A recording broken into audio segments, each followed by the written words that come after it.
You know what I mean? These people, right? They're not direct, they're not straightforward. They're behind your back, or in private, or trying to make the fatal snap, or Haichees, and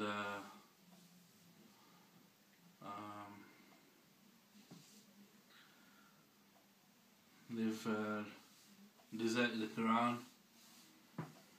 and I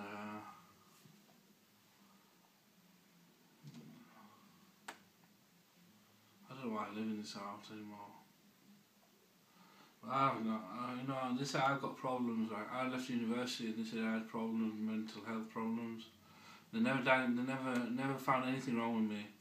I've been patient with them and couldn't continue with their ideas, their lies, and their fraud, and their deception, and their hatred, and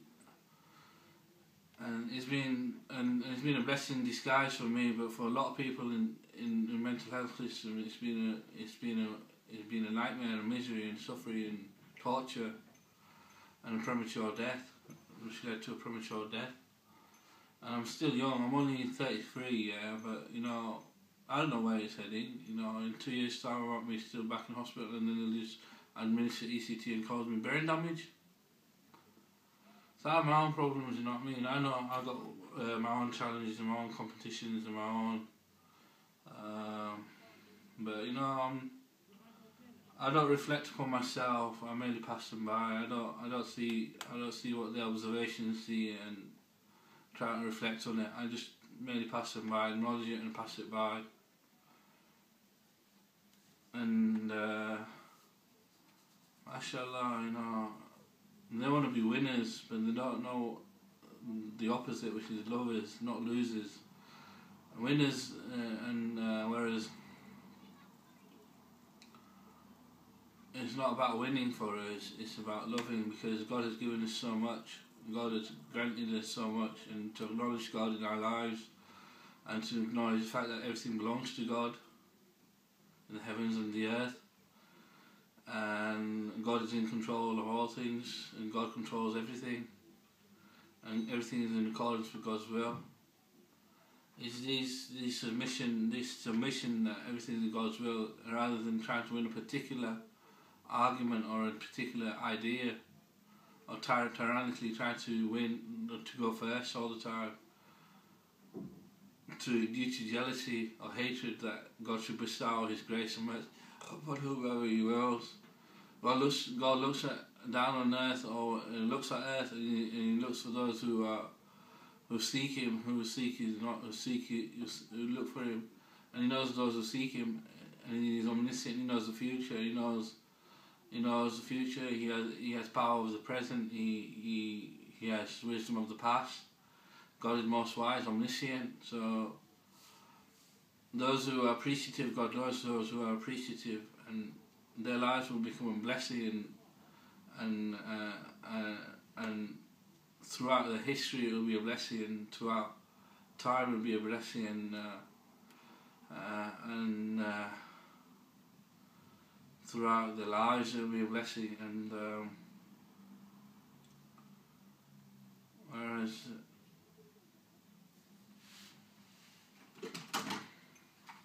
and they love their neighbours as themselves, and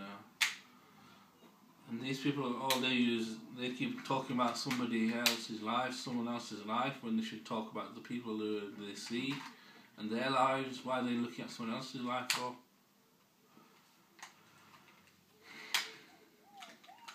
You know, the linguistics think they know the future, when all they have is power over the present. They're trying to make the future present by saying that something in the future which will happen, like how Satan duped humans in the Garden of Eden, how he duped Adam and Eve by saying that God did not forbid you from this tree only for you to become immortal angels and to reach unending kinship. So they ate from the tree, and then they fell, and they then became apparent. The bodies became apparent to them, and then God banished Adam and Eve from the Garden of Eden, and also Satan. Now, those who are disbelievers, the scientists, they're aware of these stories and they're aware of all these things, but they think we are just like them, that we use the same ideas as them. To know yourself is to know your enemy, whereas we don't. We're in the kingdom of God. We've repented unto God, and by witness that there is no other God beside God. And due to that fact, we're in the kingdom of God. And being in the kingdom of God. Hello? What is that mean? Being in the kingdom of God, you know, we know the schemes of the disbelievers backfire against them. So therefore, it's not what you know; it's what's happening in the moment, how you're reacting to the moment, and that there's witnesses who are listening, and who are morally outstanding, like the angels, and who are servants of God, and they're witnessing these things, they're watching, and they're looking, and they're watching, they're listening.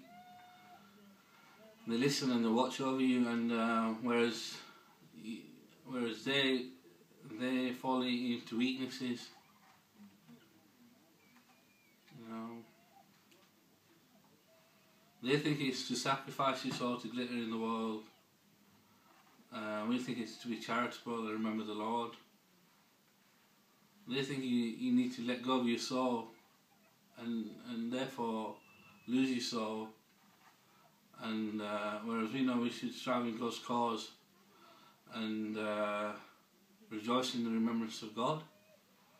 Now look at these children, you know, like Heather, I've known him from his birth, and he's just like us, just like me, you know, in the sense that he had a soul, and from being descendant of Abraham and from the righteous family of Prophet David.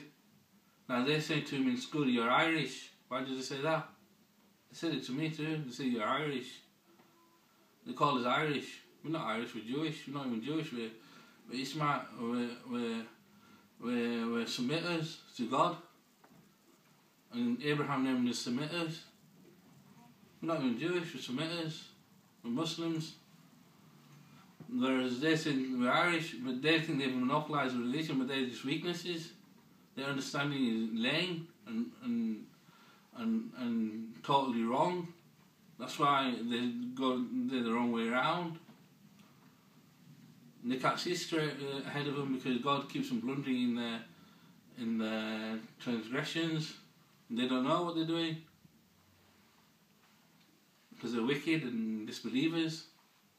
So when they come across someone who is faithful, they're trying to make his soul.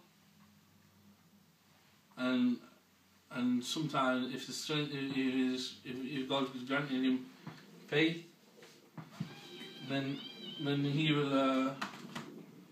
But for a child, it's difficult. Even for me as a child, it was difficult. The same people who are tyrannically oppressing people are the same people who are oppressing them now. My nephews and nieces, my brother Wahid.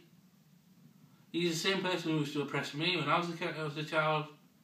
But I've forgotten all that.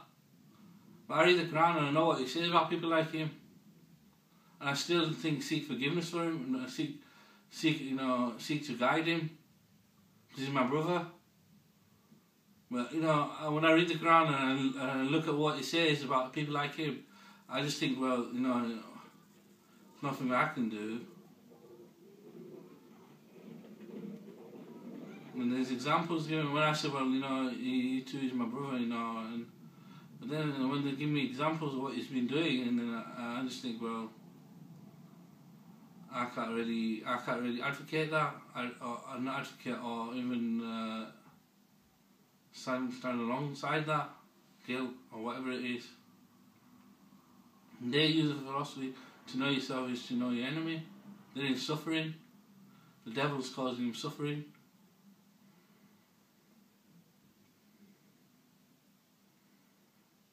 That's why I recorded it, because they were saying things about me. I wanted you to hear it. When I walked into the house, they were saying things about me.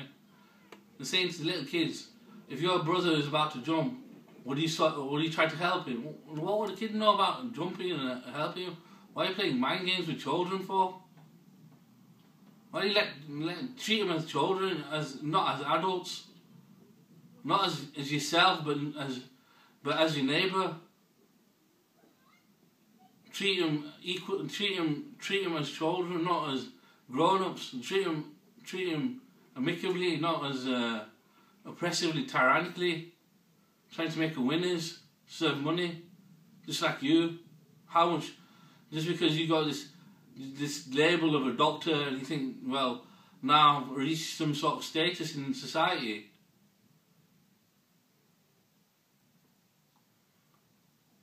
And don't let anyone else reach their fulfillment in careers. Instead, trying to jealously and hatefully, maliciously and proudly try to eliminate them.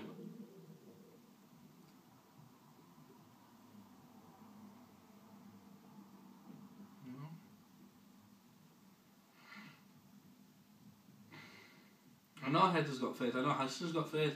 Hashim has faith too, but they don't strengthen their faith with the right guidance. I've been sat here for 5 years, 6 years, 10 years, been reading and writing. They've only come to me once, they come to me once, and I made him read Fatiha in English, and he looked at the Quran, and I gave him a copy of the Quran, and his parents took it away from me. They're all polytheists, transgressive, wicked disbelievers. His mother's a disbeliever too. Real wicked woman.